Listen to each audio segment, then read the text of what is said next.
good, everybody? It's your boy Santo G, man. Back at it, like always, spreading unity, prosperity, and respect, man.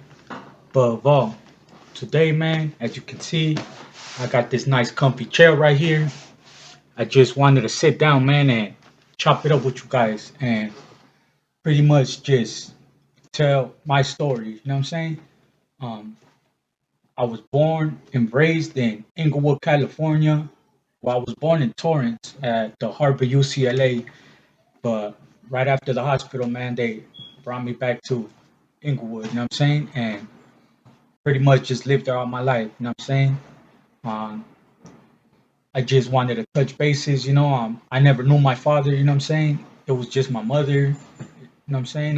I did have a stepfather, you know what I'm saying? But we never really seen eye to eye, you know what I'm saying? So it wasn't even like if I had a pops, you know what I'm saying? He was there helping out moms, you know what I'm saying? So I can't say my mom was just a single mom and struggling, you know what I'm saying? Because she did have help, but as far as having a father figure, like role model, someone you look up to and leading you in the right way, man, I didn't have that, you know what I'm saying? My role models was the homies, you know what I'm saying? And I'm not even saying it to glorify anything, but just being honest, my role models was my older brother and my god brother, you know what I'm saying? And pretty much growing up, I gotta say, at the time, being a child, you don't notice the struggle. You know what I'm saying? And we were struggling, talking about eating rice and beans every night. You know what I'm saying? Sometimes fucking with meat, sometimes not. You know what I'm saying? And just living day by day. You know what I'm saying? As a kid, you don't really notice that. You know what I'm saying? I do know that, say, at the beginning of the year, of the school year, we went and my mom would buy us two new pairs of shoes. She would buy us a pair of white shoes that we never wore for school. Those were for special occasions. You know what I'm saying? And a pair of black shoes that we wore our black shoes to school. You know what I'm saying? I don't know. For those of y'all who grew up back then, tap in with me. You know what I mean? Were your guys' parents the same? You know what I'm saying? Just two pairs of shoes throughout the whole school year at the beginning of the school year. You know what I'm saying? And as far as clothes too, the only time we got new clothes, like two, three pairs of pants and a couple of uniform shirts and a couple of tees here and there. You know what I'm saying? Was like at the beginning of the school year, man. And then I want to say like towards the middle, like I had an older brother, so I kind of, used to dig into his closet and shit like that, I remember he used to be hot because I used to be raiding his closet, you know what I'm saying? But so that was the struggle, man. And like I said, when I grew up, I didn't have, like, if you would have asked my younger self, right, at 12, 13 years old, that's when I really started like running around in the hood. And my older brother, like, I would try to follow him and chase him around, but he would kick me out, you know what I'm saying? Like, and I kind of started road dogging it with one of my homies. His older brother kicked it with my older brother, and when we would come around, they wouldn't want us to chill because we were young, so they would kick us out. So me and my homeboy, we like started our own little group, our own little tagging crew. You know what I'm saying? How it starts, and just writing on the walls. You know what I'm saying? And stuff like that. Stupid stuff as a kid. I remember at one point in time we were deep, our own little crew, it was like at least like five of us, five, six of us.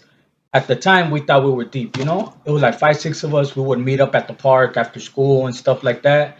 I remember we even had colors, you know what I'm saying? Because back then, like I said, I grew up idolizing, you know what I'm saying, the suit and just the whole culture. I grew up idolizing that, so I remember at one point in time, we all had chucks. We all had some blue chucks, and then we all had some gray fat laces. You know what I'm saying? Because those are the suede blue colors. You know what I mean? Gray and blue. So I remember at one point in time, we were all mobbing around with Chuck Taylors, blue Chuck Taylors, with some gray fat laces, man. And that was just as a kid. You know what I'm saying? Mom was always working. Like I said, uh, my mom's partner, you know what I'm saying?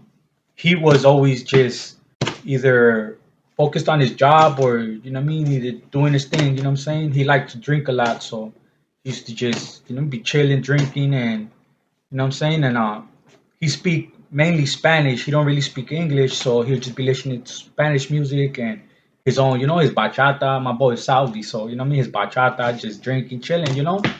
But he never gave me that guidance to like, hey, come here, like come here, let's go fucking fishing, let's go, you know what I mean, take you to go play ball, something, you know what I'm saying?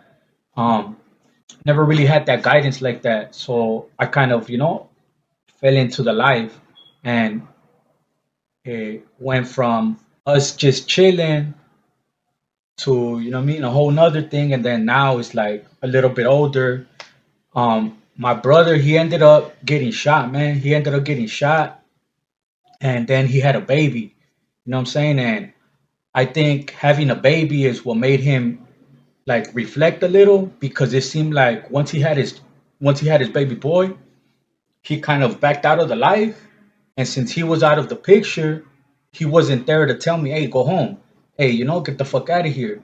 It seems like when he got out, I migrated in, and I got more into the mix, and, you know, joined the gang and just started being out there more.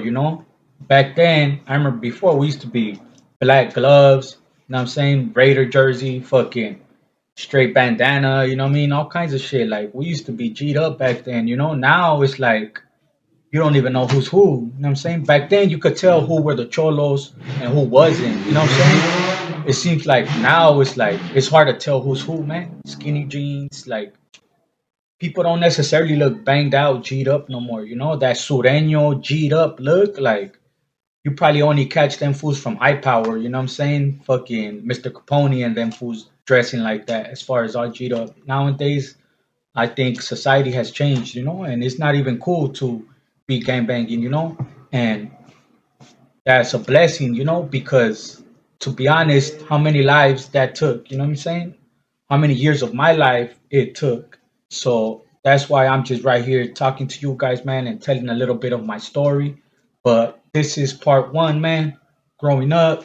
If you guys want to listen to part two, as far as me getting busted, going in the system, the beginning, the juvenile hall, prison, you know what I'm saying? You guys want to hear the rest of my story, man?